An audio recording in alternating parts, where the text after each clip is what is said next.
Alright, I started right before chapter 3, so pretty much just at the end of chapter 2, um, he pretty much just got his stuff and packed everything, got everything ready to go, and was planning everything out and what he wanted to do and stuff.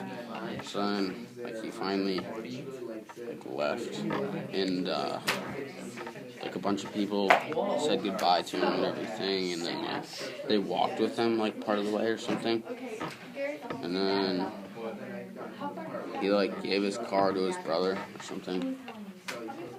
Yeah, that happened. And then they just kept walking. They're going to Washington or something. And I don't know, they were staying in a tent.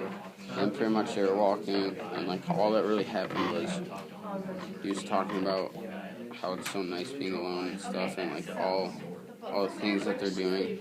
And then Cooper attacks a porcupine or something. And yeah, some guy stops and helps pull him out.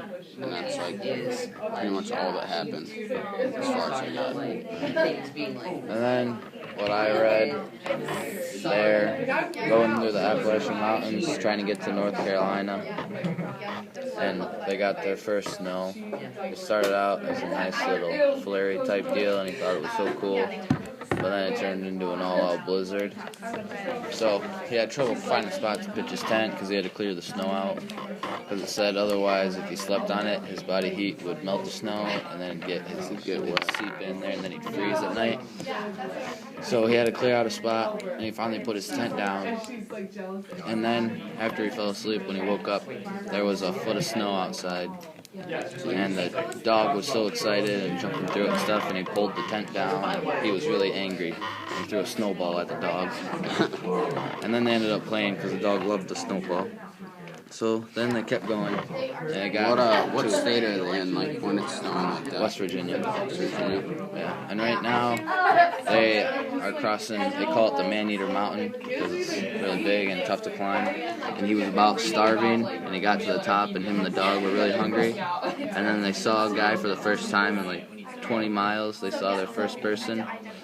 And the guy was really generous and saw that they were hungry and gave them 5 apples that him and the dog split. So that got him to his next town, and that's where I'm at.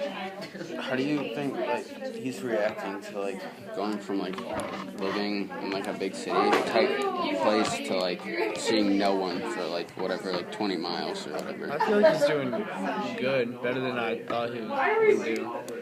I thought he would have gone crazy, but he loves it because for Thanksgiving, him and his dog went to a store and packed his bag with food, and they had bought so much food and spent so much money, and they had their own little feast out in the woods, and he said it was his best Thanksgiving ever. He likes the freedom. How did he get all the money? Just from saving up from his electrician job or whatever? I think so. Yeah, because it said he left with $600 to spend.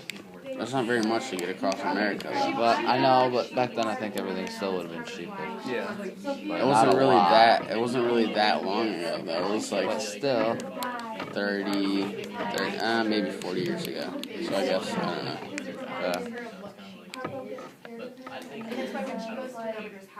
Alright, do you guys have anything to add? No? Alright.